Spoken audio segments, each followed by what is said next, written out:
The Shocker is one of those characters in the Spider-Man Rogues Gallery that technically shouldn't really be a bad guy. He just kept getting arrested over and over again and said, shoot, I'm going to make some gloves. When he was sent to prison, he was literally sent to a prison workshop, right? That went sideways. He used the resources in the prison workshop to build gauntlets that sent out shockwaves, which quickly opened up safes, and well, he gave himself a jump ahead of authorities, giving himself the ability to shock his enemies with handheld vibro shock units. The vibrations were even so fierce, he wore heavily insulated suit during this first outing as self-styled Shocker. Actually a great engineer when you really think about all this stuff, making all this stuff with prison resources at a workshop. Ain't that epic? He actually spends his time robbing banks, but if he actually got across enough of money, he probably wouldn't even be a bad guy no more. He doesn't really have no crazy serious villain ambitions. He's definitely one of those characters that if he was in a movie, he would definitely be a side character working for a bigger boss or something. Naturally, thanks to these vibration gloves, he has fought Spider-Man on plenty of occasions. He can discharge beams of rapid vibrating air from his gauntlets, in essence smashing his opponents with shockwave, hence the name, the Shocker. You can also touch these in order to rapidly vibrate a target. His name is Herman Schultz. When it comes to raw physical strength, he doesn't really specialize in that type of stuff. He's gotten in plenty of battle feats with Spider-Man thanks to these vibration gloves, though, blasting away a wooden wall on this occasion. He even blasts part of a piece of concrete, another occasion with Spider-Man, showing his blast power. Somehow he's able to keep up with him pretty decently. He even goes as far as saying his vibration power magnifies the force of his punch. He's ripped open a safe. He's gotten a fight with Punisher. Yeah, look at the Shocker card. Yeah, blasted Punisher here. Blast power can punch a hole through a sidewall, occasion with Daredevil. It has a wide radius. He can easily kill zombies in the process. Blasted back Hydro Man and Spider-Man in this occasion. The guy that's literally made out of water. They're getting sleepy looking. Sends police cars flying with his blast. Spider-Man states that Shocker's out of Big Wheel's league. Well, this is proven true when this Big Wheel.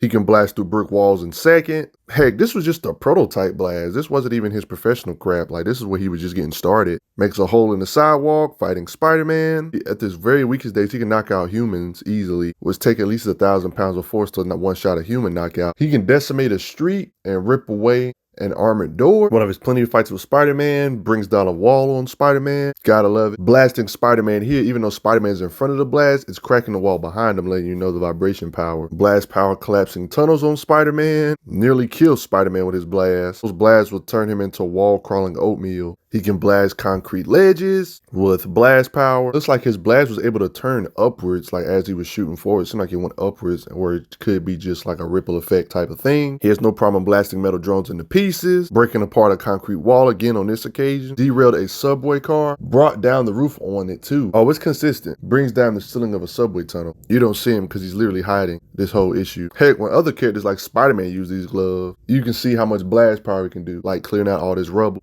Respect it. Hey, these gauntlets are indeed booby trap. Of course, smart people gotta prevent people from putting their own stuff on. Notice how he pressed the button, Spider-Sense start tingling. He can use aerial effect and use the blast all around his body, like in every direction it seemed. They was able to blast apart Sandman on this occasion. The gauntlet, the blast even rip apart anti-Spider Squad mechs. Yet another blast power. Yep, old comic and concrete wall. It states activate the twin vibro shock units in his metal gauntlets. The Shocker collapses the outer wall in an instant. Let's not ignore that he took down this giant beast with his blast power, blasts apart this giant rubble like that, blows up granite rock. I mean, just firing in general blows away the people next to him just from the raw shockwave. You know his blasts are devastating when he can kind of hit Spider-Man off guard and he's kind of down for the count. Can't really get up immediately. All this stuff I've been showing you pretty much has been showing how he is when it comes to blast power, but that's the part. He can use these up close and personal to increase his punching power, even though his muscles itself ain't nothing crazy. Like, literally punches Spider-Man through the wooden wall just with straw punches. I mean, if his punches wasn't competent, he wouldn't even bother punching. So letting you know the vibro actually helps his punches as well. He even states,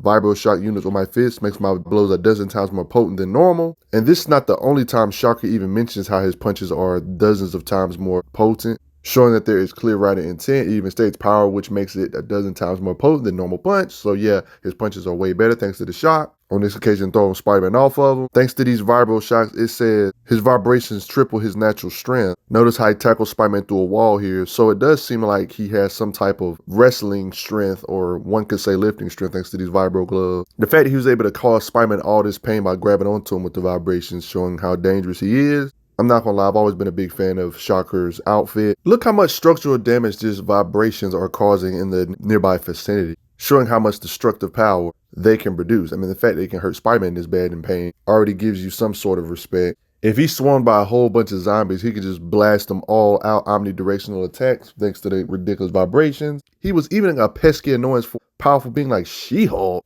His raw punching power can knock Luke Cage over, letting you know, like you see the attack right there, raw punch, annoyance, and he can take a hit from Luke Cage. Shocker's suit also adds their durability to where he doesn't necessarily just get straight up one-shotted by Spider-Man, like literally deflecting his blows. That's just how his suit is made. Shrugs off another punch from Spider-Man, shakes off webbing, just the standard stuff. The fact this kind of backfired and he survived his tunnel collapsing was kind of ridiculous thanks to the feedback of his energy being produced, showing the blast power of Shocker. He's one of them people that's durable enough thanks to his outfit to take multiple attacks from Spider-Man, even being slammed against the wall like this. He uses his own power to ricochet around the place with the vibrations. He basically has maneuverability. You could try to shoot him with guns if you want to, another occasion fighting Spider-Man. Heck, he doesn't even notice the revolver shot. It literally bounced off of him thanks to his suit's durability. A freaking car rammed into him, but it was tipped over thanks to his vibrations. But the vibration power of the Shocker's battle suit sends Fortune and his vehicle flying. He has no problem deflecting shots from Scourge, getting shot, and it deflects back off. Deflects the bullet. When it comes to reflexes and stuff, it's not like Spider-Man just doesn't dodge him every single time. He seems to be competent as well, like tagging Spider-Man out of the air. Shocker literally twists in the air in plenty of occasions. He even tags other Spider characters like tagging Kane, showing his reflexes. He even dodges the thing effectively on this case by using his shot blast. That's respectable. I can personally respect Shocker. I mean, this is the same guy that made his own tech. I mean, you gotta respect people like this. Why he ain't just doing his smartness for good? Very gifted engineer type guy.